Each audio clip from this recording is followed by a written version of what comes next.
A aula de hoje a gente vai falar sobre os mecanismos de defesa, como a nossa mente que nos protege, que nos protegeu um dia na nossa infância, hoje ela pode servir como uma prisão, ela pode vir a nos aprisionar.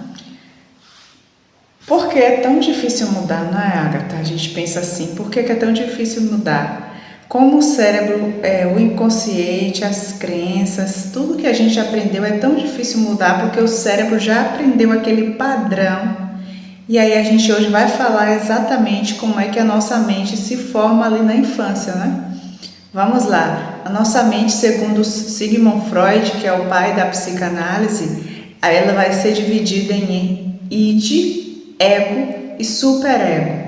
O que seria o id? O id são os impulsos naturais, aquilo que move o ser humano. O ego seria a estrutura pela qual a gente toma as decisões, que seria o meu eu. E o superego é uma parte crítica minha que me regula, que fica entre o id e o ego, certo? Trazendo para a Bíblia, o que seria o id? O id é essa natureza adâmica, os impulsos. Então, a natureza adâmica, os impulsos seria o id. E o id, ele está presente na vida do ser humano desde que nascemos. Então, você vai perceber que uma criança até os 2 anos de idade, ele basicamente só tem o id funcionando. Por isso que a criança é tão impulsiva, por isso que a criança faz tantas birras, porque o id que está no controle.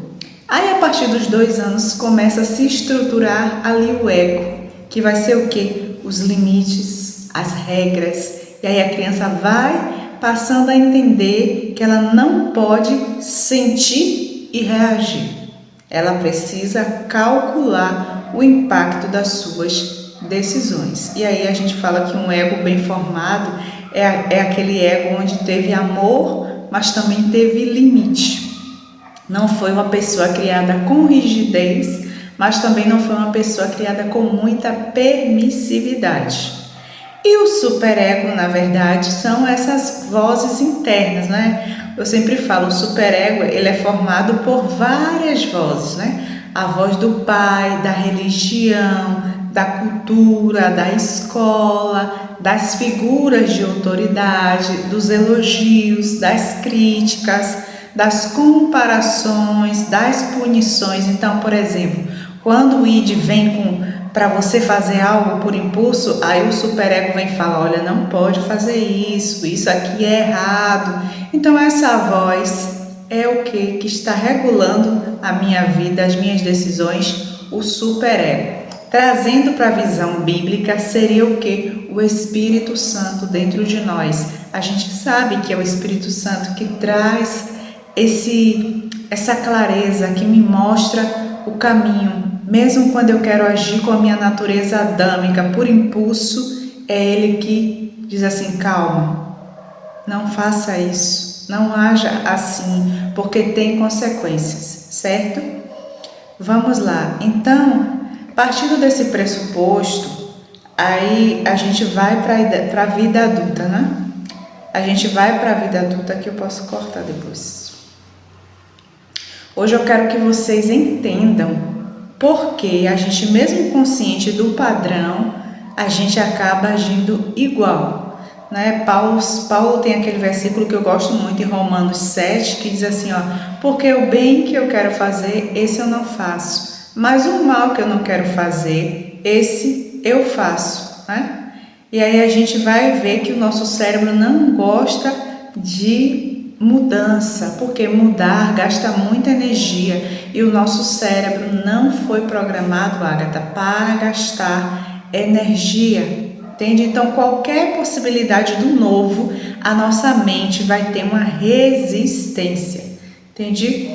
E aí a gente meio que sabe que na nossa mente também tem aqueles roteiros que a gente chama, né, escritos, roteiros escritos na nossa mente. Por exemplo, se alguém me critica, eu ataco.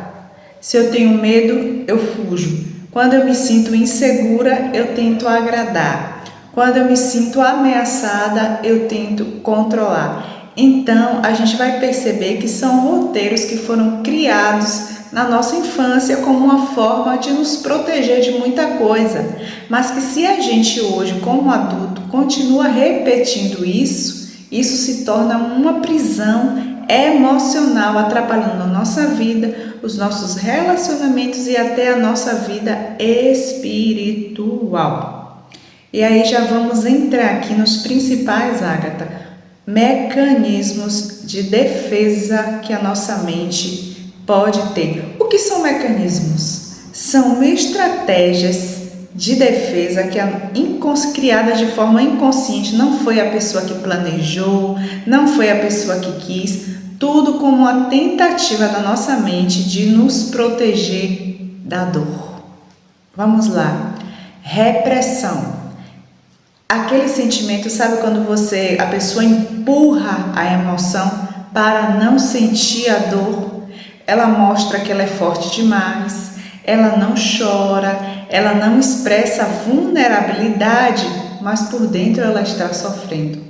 Mas por que ela age assim? Porque ela aprendeu em algum momento da infância que a reprimir os seus sentimentos, não mostrar os seus sentimentos, era uma proteção. E de fato a gente sabe que é. Mas se a gente continua usando isso na vida adulta, a gente pode ter relacionamentos frios e distantes.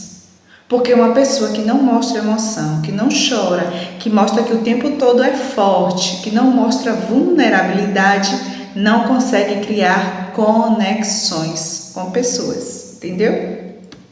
Vamos para o próximo, que é um dos mais comuns mecanismos de defesa, a projeção. O nome já está falando, é quando eu não reconheço algo em mim e aí eu projeto em alguém isso. Por exemplo, talvez algo que me incomode, por exemplo, a mãe que vê um defeito no comportamento da filha, ou fisicamente, ou emocionalmente, ou no comportamento, e ela, para não reconhecer que aquilo faz parte dela, ela diz assim: você puxou a sua avó, você é igual a sua tia fulana de tal. Então, assim, projetando em outra pessoa aquilo que tem de ruim no outro que eu não quero aceitar, entendeu? Quando na verdade aquele defeito é algo da mãe, algo meu. Mas como eu não quero aceitar que aquilo que você tem de ruim enquanto minha filha pode ter vindo de mim, eu vou projetar, eu vou dizer assim que você é assim porque você puxou a sua avó Joana, por exemplo, entendeu? Ou então aquela pessoa que a gente vê assim falando: ah, fulano é arrogante. Na verdade, quando a gente fala isso, a gente está falando sobre nós. Por que o outro é arrogante? Será que é o outro que é arrogante? Ou é o meu orgulho falando mais alto? Então, como eu reconheço algo naquela pessoa e eu não quero aceitar, então eu falo sobre ela, né? Toda vez que alguma coisa me incomoda no outro, a gente tem que ficar bastante atento, até porque o próprio Jesus falou: tira primeiro a trave do teu, para depois tirar o cisco do olho do teu irmão, deixando claro que às vezes aquilo que a gente enxerga de ruim no outro, na verdade está em uma quantidade muito maior na nossa vida e a gente não quer enxergar. Por quê? Porque enxergar dói. Porque olhar para a gente às vezes e aceitar que eu posso ter um desvio de caráter, que eu tenho algo feio dentro de mim, é muito difícil. Mas não tem outro caminho para a mudança a não ser a gente ter consciência dos nossos próprios defeitos. Não é ser perfeito. Jesus nunca pediu para a gente ser perfeito, mas pediu para a gente ser consciente dos nossos defeitos, porque isso é o único caminho que vai nos levar a uma mudança de fato. Formação reativa. O que é formação reativa? É o oposto daquilo que eu estou sentindo no momento. Por exemplo, eu sinto raiva e aí eu ajo com excesso de gentileza. Eu sinto medo, mas eu finjo força. Aí alguém pode até perguntar, como já me perguntaram: tá, mas eu tenho que mostrar que eu tô com medo? Eu não posso mostrar que eu tô, mas uma coisa é você não mostrar sua vulnerabilidade em um momento estratégico. Outra coisa é você, por exemplo, sentir medo e fingir força. Se eu não olhar para mim, ver onde é que está a minha fraqueza, como é que eu vou trabalhar? Porque eu estou ali sempre me enganando, fingindo que eu estou bem enquanto eu não estou. Então a formação reativa parte desse pressuposto de eu fingir algo que eu não sou. Entende? É uma armadura emocional que a gente chama, para evitar ter contato com aquilo ali, tá? Próximo, racionalização. A racionalização é quando eu tento explicar tudo. Tudo eu quero ter um excesso de justificativa. Ah, se alguém tem ciúmes de mim num relacionamento, aí eu posso dizer, não é ciúmes, é cuidado.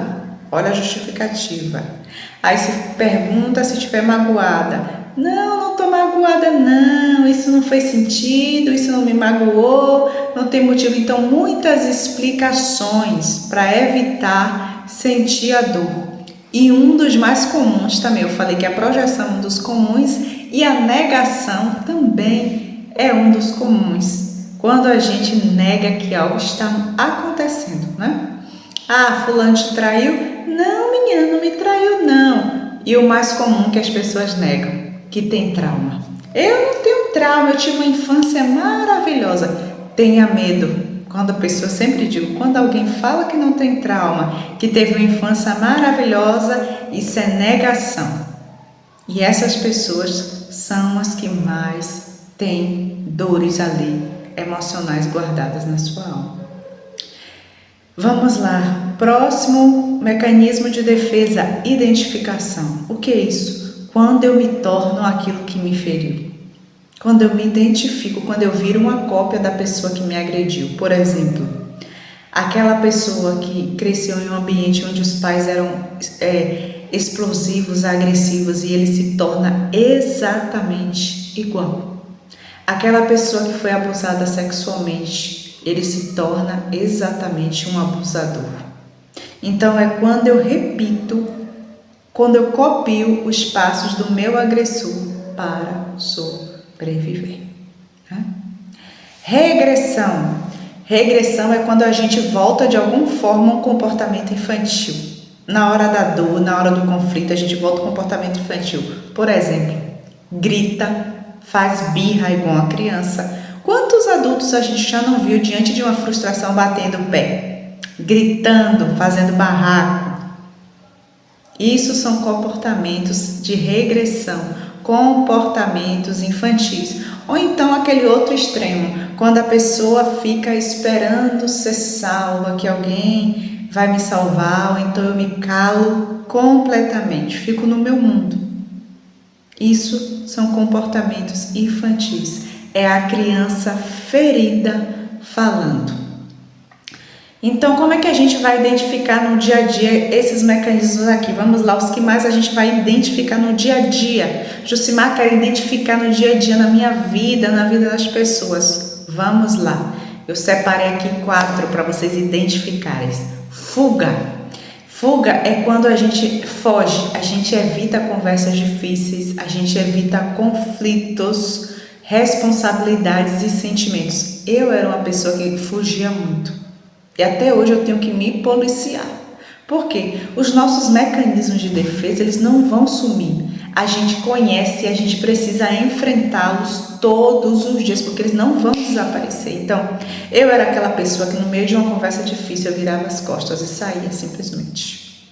Ou então, eu nem ia lá. Quando tinha conflito, eu nem ia lá. Porque eu não queria confronto, conflito. Fuga é uma forma de evitar a dor. Eu quero que você entenda que todos esses mecanismos são maneiras, máscaras que o cérebro criou como uma forma de proteger você da sua dor, proteger você do ambiente caótico que você viveu.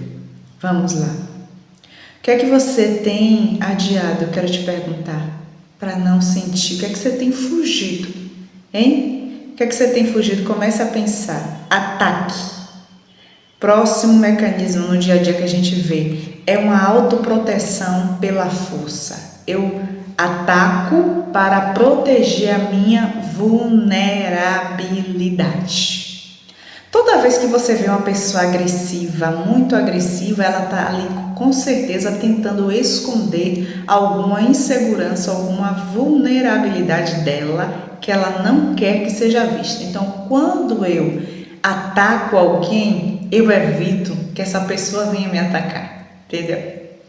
Porque eu marco o território, eu te ataco primeiro, então você não vai vir me atacar, entendeu? Muitas vezes a pessoa está com medo, está insegura e aí é grossa, muito grossa, como uma forma de se proteger mesmo. São mecanismos de defesa. Agradar.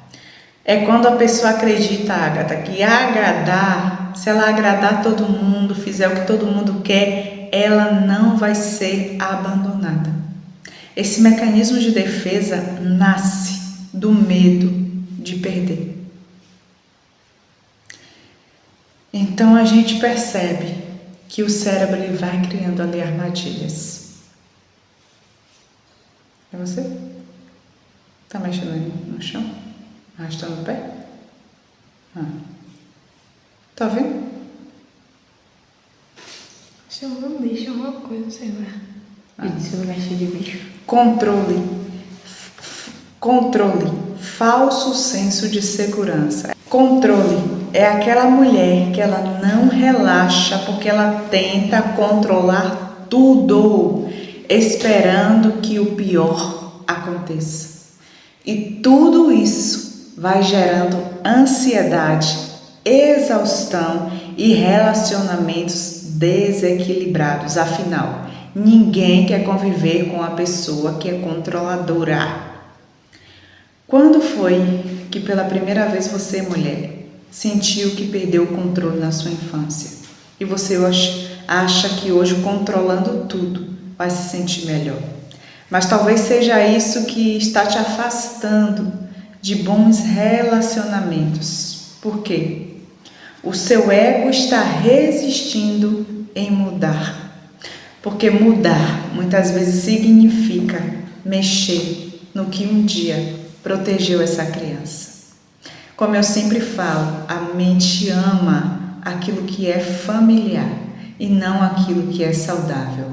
Mesmo que esse familiar seja algo destrutivo, mesmo que seja algo que me machuque. É por isso que a gente sempre atrai as mesmas pessoas, por isso que a gente sempre repete os mesmos tipos de comportamento. E é por isso que é tão comum a gente se sabotar. E quanto mais a gente repete, mais forte esse caminho neural que a gente fala fica, porque os neurônios aprenderam a agir assim. Então eu quero que nesse momento que você reflita comigo. Feche os seus olhos e reflita.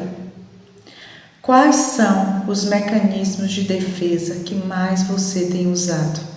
De onde veio? Será que você consegue fazer um link agora na sua infância e pensar qual foi o momento que eu precisei usar esse mecanismo para me proteger? De quem ou do que você está tentando se proteger?